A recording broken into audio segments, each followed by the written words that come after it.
Hi teachers! I occasionally lead workshops with a colleague teaching instructors how to make very simple YouTube videos for their students. And I wanted to share that information online now since so many teachers are teaching online for the first time. This video will focus on filming videos with your smartphone and uploading them to YouTube. You'll need a smartphone or a tablet with the YouTube app and an active Gmail account. I'm not going to talk about screencasting or video editing or anything more complicated like that. We're just going to focus on super basic instructional videos in one take with the YouTube app. If you want to check out what I'm talking about, you can look at the videos on my channel. Almost all of them were filmed in this super simple way. I choose to film my videos that way because that's what I have time for, and I think that's true for most busy teachers these days.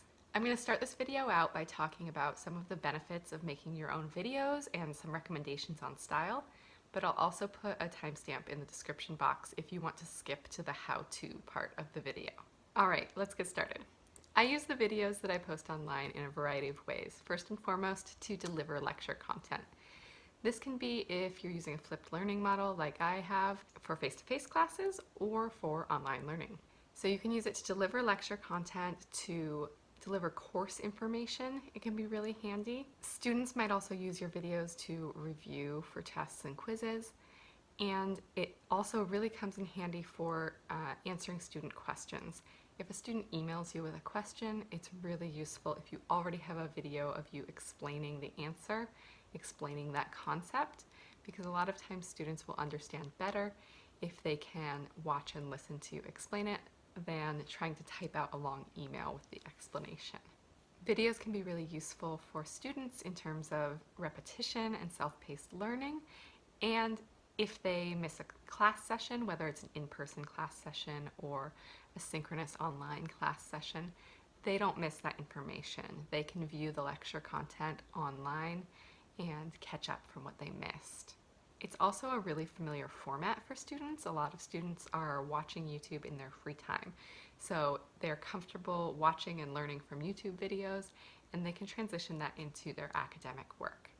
Now you have the option to just use videos that already exist on YouTube, and there's a lot of great content out there. I often use videos from other teachers when I'm sending videos to my class, if I can find something that fits what I'm looking for. If I can't find something that's just right, I figure it's better to make my own. So when you make your own videos, you can isolate the exact concept that you want to cover and how you deliver it. I've also found it really useful to build up my own portfolio of videos. So like I said, you can send a video as an answer to a student question as you've started to build up more and more content. One of the reasons that I choose to use YouTube instead of uploading my videos directly to like my learning management system is because of some of the accessibility features that they allow.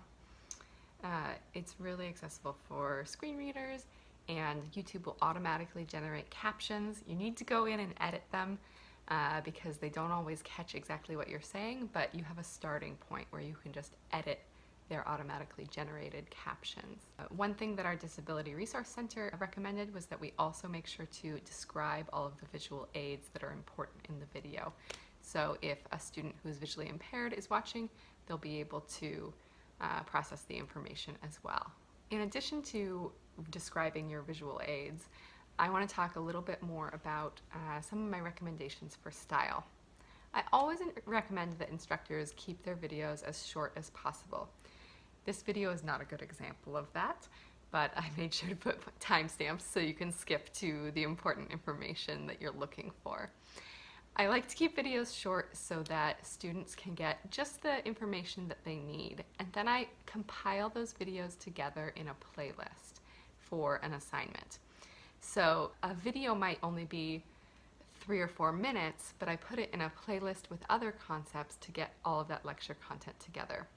I know myself as a YouTube viewer, if I want to learn how to do something really quick, I won't watch a 10-minute video, but I'll watch 5 3-minute videos, even though that adds up to more time. I'm not a psychology instructor, so I can't explain why, but I like to keep the videos really short and really specific. I also recommend including as many examples and demonstrations as you can, depending on your discipline. It really helps students to be able to practice the skill that you're explaining. And when you are planning a video, I really recommend that you think through the things that students commonly get hung up on in that content so that you can plan examples that will help illustrate those issues and explain them to the students. Because these are the parts that students are going to go back and re-watch. When they get hung up on this common issue, they'll be able to see you explaining exactly that in your video. All right, at the end of this video, I'm going to talk about some of the common issues that instructors get hung up on when they're creating videos. But right now, I want to get right into the how-to of how to create your own quick, easy YouTube videos. Before we get to the step-by-step, I want to talk a little bit about equipment and technology. When I first wanted to make my own videos, I thought I needed to do something really complex using a nice camera and video editing software, and that's really wasn't practical for me, and I know it's not practical for a lot of busy teachers. So I'll tell you what I do. I use my smartphone. I have it hooked up to a tripod, and I have a little clamp that holds the phone in place. I'll put a picture up of one of my colleagues that I present with sitting at my living room setup. So I use the tripod and I sit on a stool with a coffee table and a whiteboard. And that's my whole setup. Now you'll have to figure out what you have available that you can use to film your videos. You might be using paper instead of a whiteboard. I've had participants in workshops set their phone on a coffee mug so that the camera is recording them as they write on a piece of paper. We've also recorded videos where we just stack the phone up on a bunch of books to make it work. You can make it work with things that you have at home or with a few basic purchases. Maybe your subject matter lends itself to some really hands-on demonstration, and I really recommend showing that as clearly as possible so that students can follow along. In terms of technology, you need an internet-connected smartphone or tablet with the YouTube app and an active Gmail account. You don't need any editing. We're just going to use YouTube on your phone. Make sure that your YouTube app is logged into the Gmail account that you want to use.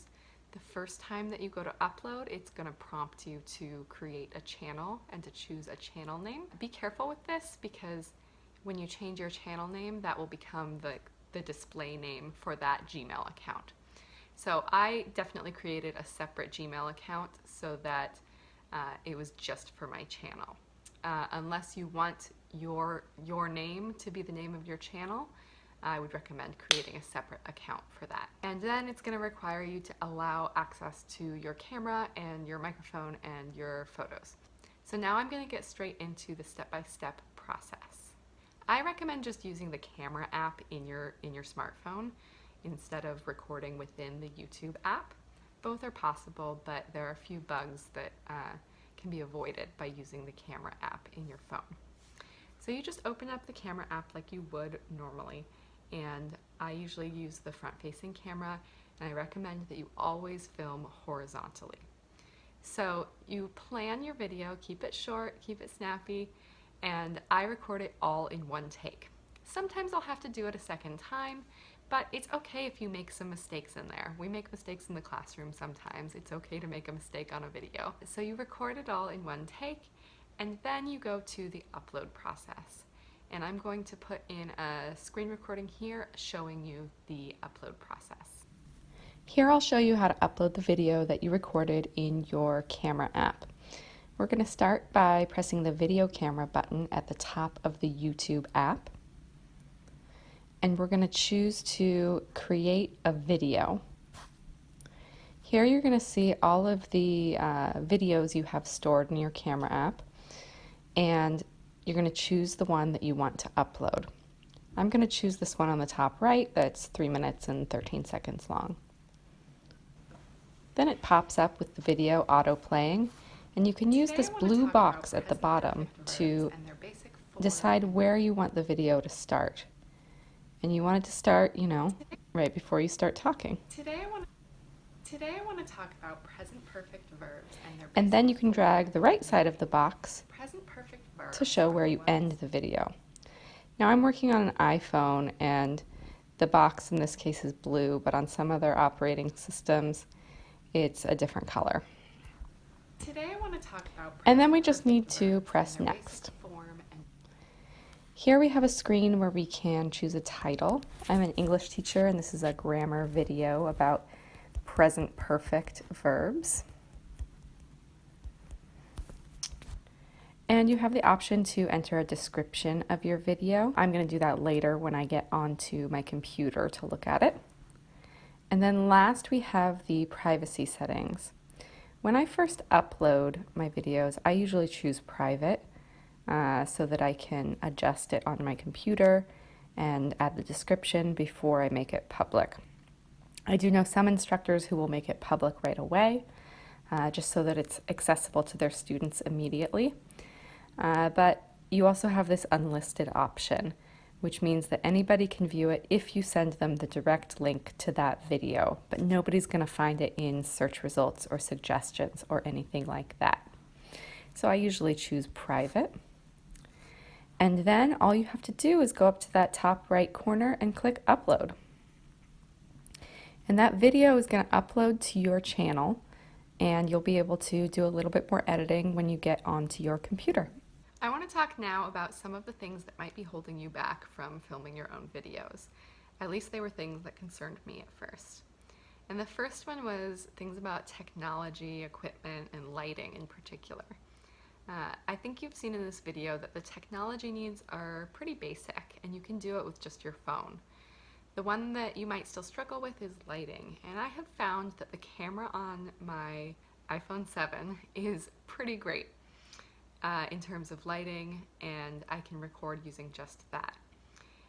For this video, because it's just my face, I just have all the windows in my house open to have some natural light. And the lighting's okay. It's not perfect, it's not professional, but you can see my face. When I film with a whiteboard, there can be glare from the windows, so I close all the curtains. And you might think that that would make the video really dark, but it doesn't. The lighting turns out pretty well, and you can check that out in my videos. The next issue that was really hard for me was lack of confidence in being on camera. And that's something that really just goes away with time. It took me a while to get comfortable, and I still get a little bit anxious about it, but you're a teacher, and just imagine that you're teaching to your students, because they're the ones that are really going to be watching and benefiting from these videos. Next, we have two things that are pretty related, I think, and that's time and perfectionism. If you dig through my old videos, you'll find that I do have a few that are really highly edited and a little bit more produced, and that was this sense of perfectionism. I wanted it to be this perfect, great video. But time and perfectionism don't work together very well. Instructors are busy, we don't have enough time to create these highly produced videos in most cases. So let go of the perfectionism. I teach ESL, and I encourage my students to try things and make mistakes. So I try to be open about it's okay to make mistakes. So my videos aren't perfect, but they get the content across in a clear way, and I can film them and provide them for my students within the time that I have for preparation. Many teachers also have concerns about privacy. I've actually really enjoyed seeing that students around the world are benefiting from my videos, but I know a lot of people don't want their face all over the internet. So I would recommend that you use that unlisted feature on YouTube. You can post your videos as unlisted, and then you can still send the link to your students and they can see it, but it won't be discoverable by other people on YouTube. In that case, you will have to send the link to each individual video to your students or post it on your learning management system, but that's a good solution for people who are concerned about putting their face up online. Those are the primary things that I sort of struggled with when I first started creating videos, but it's really been a net positive for me to get comfortable being on camera and sharing my videos on YouTube. It's been great to be able to share them with my students and other colleagues, and it's been really fun to watch how other students around the world have benefited from them as well. I hope after watching this tutorial you're going to go out and try to make your own videos in this super simple way and share them for your students. Please leave a comment for me if you have any questions or if there's anything else you want me to explain. I'm not really a YouTube guru, but I just wanted to share my own experience of how I can put out YouTube videos for my students in a practical way for busy teachers.